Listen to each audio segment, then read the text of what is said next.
Hey guys, welcome back to our new video. So on this video we are gonna look how we can connect to prop firm account on MetaTrader 5 or MT5 app. For that, just open the MetaTrader right here.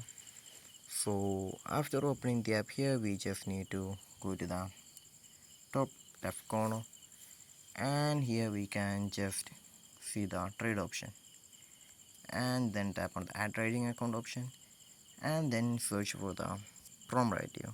So I'm searching for FTMO, and after that we can see the FTMO global markets right here. Choose it, and then just need to log into an existing account, and just we can change the server right here.